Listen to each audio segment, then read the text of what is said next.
राजौरी के आतंकवादी हमले में 6 लोगों की मौत हो चुकी है और इन 6 लोगों की मौत के बाद एक परिवार लगभग खत्म होने की कगार पर है।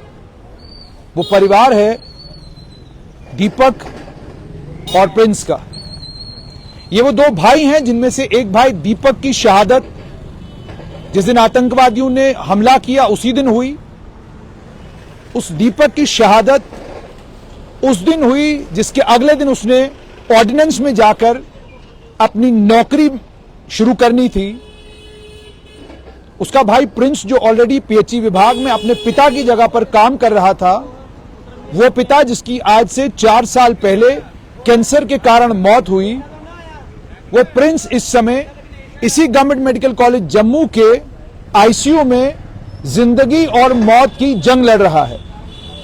उसका बीपी फ्लक्चुएट कर रहा है, उसका रीनल शटडाउन हुआ है, यानी किडनीज ने काम करना बंद कर दिया है।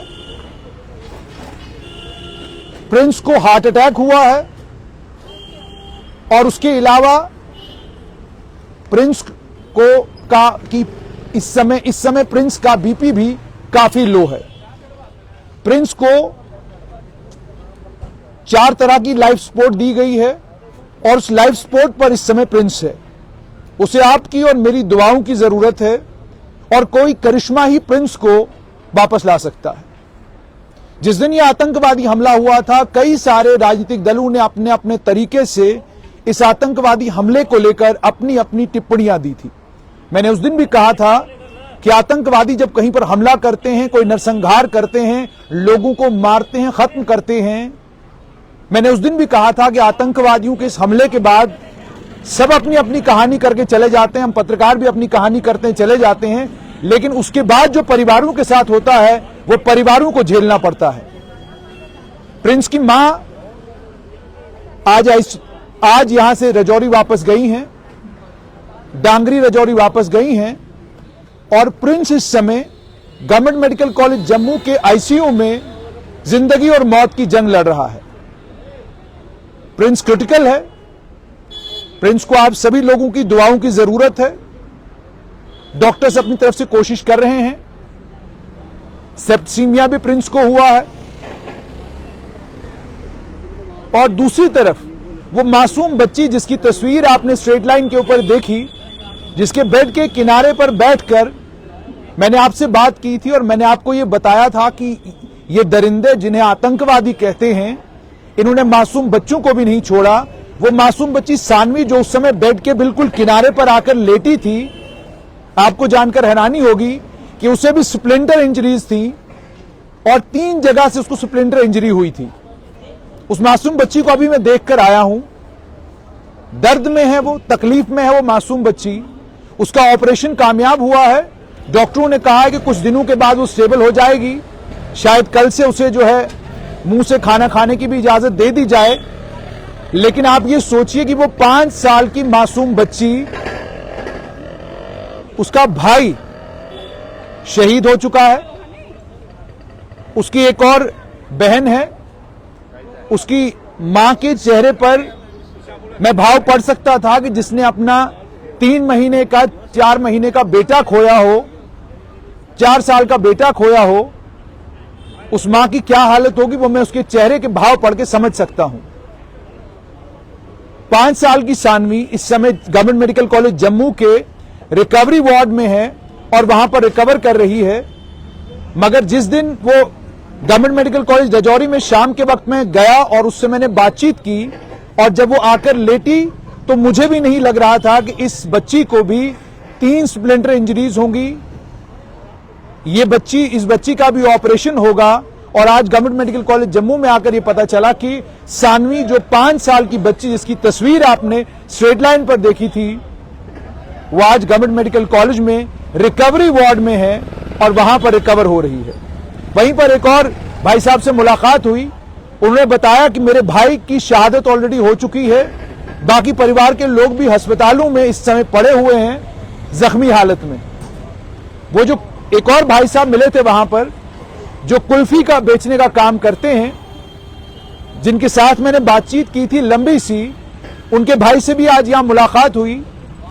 डॉक्टर से मैंने पूछा रिकवरी में कितना समय लगेगा, तो उन्होंने कहा लगभग 1-1.5 महीने के समय से रिकवर होने में लगेगा। जब उससे मैंने पूछा क्या हाल है, तो उसने कहा दर्द है, बहुत ज्यादा दर्द है, बड़ी तकलीफ हो रही है। मैंने कहा क्या हुआ? कहा रात के अंधेरे में मुझे गोलियां मारी गई और गोलियां मेरी बाजू के ऊपर लगी। उन वहशी दरिंदों ने जो करना था वो कर गए, उनको उनके अंजाम तक फौज, पुलिस, सेना पहुंचाएगी। लेकिन ये परिवार बहुत सारे सवाल पूछते हैं। ये परिवार पूछते हैं कि अगर 20 दिन से आतंकियों को लेकर खबर राजौरी के प्रशासन को मिल रही थी, पुलिस को मिल रही थी, आर्मी को मिल रही थी, तो कार्रवाई क्यों नहीं हुई? ये पूछते हैं अगर 2 शहादतें हुई थी, उन 2 शहादतों के बाद आप जागे क्यों नहीं? ये सवाल पूछते हैं, ये बच्चे सवाल पूछते हैं। 5 साल की सानवी पूछती है कि जब आतंकी हमला हुआ उसके बाद जब सुबह पुलिस पहुंची, आर्मी पहुंची और वहां पर सर्च ऑपरेशन शुरू हुआ, रात के वक्त में सर्च ऑपरेशन शुरू हुआ, आपको वो माइन क्यों नहीं दिखी जो माइन वहां पर आतंकी लगाकर गए थे? सुबह वहां बच्चे जमा हुए। उसके बाद एक शख्स ने ये सवाल भी पूछा, उसने कहा 1 लाख रुपया डिसेबिलिटी के लिए सरकार ने दिया है, जरा बताइए वो शख्स क्या करेगा जिसका एक बाजू कट रहा है? वो शख्स क्या करेगा जो चल फिर नहीं सकता ठीक तरीके से? वो इस 1 लाख रुपए का करेगा क्या? ये सब सवाल ये लोग पूछते हैं। और सबसे बड़ा सवाल ये है कि जो मजदूरी करता था वो अब क्या करेगा? उससे मैंने पूछा आप क्या काम करते थे? उसने कहा मैं पोर्टर का काम करता था।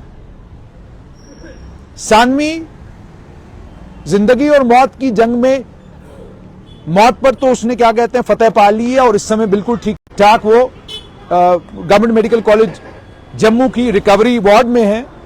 लेकिन प्रिंस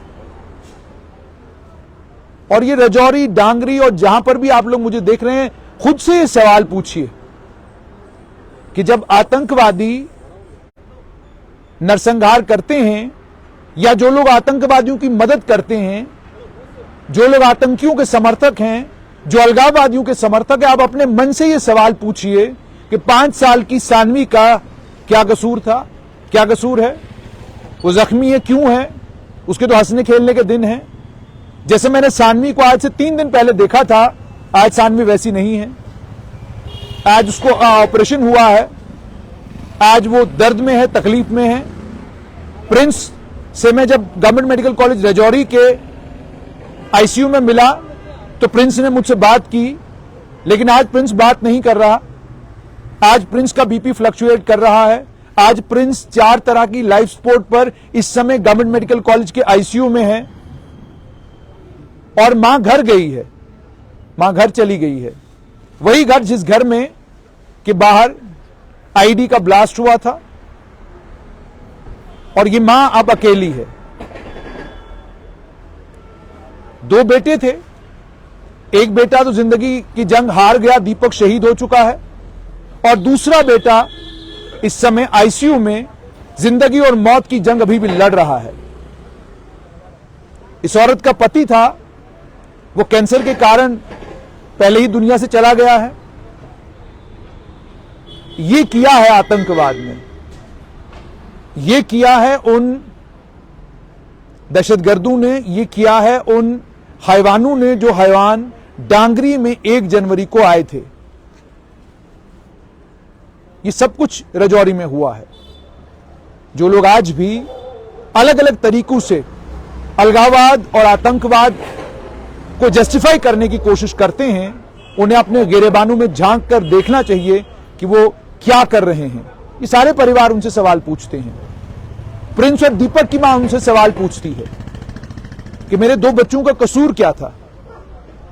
एक बच्चा शहीद हो चुका है, दूसरा इस समय आईसीयू में मौत के साथ लड़ाई लड़ रहा है। डांगरी राजौरी में जो हुआ है, उसके बाद वीडीसी बनेगी, उसके बाद और भी बहुत सारे कदम उठाए जाएंगे, लेकिन आतंकियों को तो उनके आतंक की सजा मिलेगी, मगर जो शरण देने वाले हैं, जो रास्ता दिखाने वाले हैं, जो मदद करने वाले हैं, जो घरों के अंदर पनाह देने वाले हैं, सबसे बड़े मुजरिम वो हैं। इन 6 लोगों के और इन 6 लोगों के साथ में प्रिंस के सबसे बड़े मुजरिम, प्रिंस की मां का सबसे बड़ा मुजरिम हर वो शख्स है जो आतंकवाद को अपनी कलम के जरिए, अपने कैमरे के जरिए या अपनी लिखाई के जरिए, अपनी किताब के जरिए, अपनी हरकतों से किसी तरीके से भी जस्टिफाई करता है। शर्मिंदा होना चाहिए इन सभी लोगों को और माफी मांगनी चाहिए इन परिवारों से जो परिवार आज गवर्नमेंट मेडिकल कॉलेज जम्मू में या तो रिकवरी रूम में है या आईसीयू में है। दुआएं कीजिए कि प्रिंस को अल्लाह ताला जिंदगी दे, वो आईसीयू से वापस अपने घर जाए। इस चीज के लिए मैं आप सभी लोगों से गुजारिश भी करूंगा, प्रार्थना भी करूंगा कि प्रिंस को आप सभी लोगों की दुआओं की बहुत ज्यादा जरूरत है। जिस स्टेज पर वो है, क्रिटिकल है प्रिंस, यहां से वापस वो अपने घर तभी जा सकता है जब कोई करिश्मा हो, और वो करिश्मा संभव है आपकी और मेरी दुआओं से।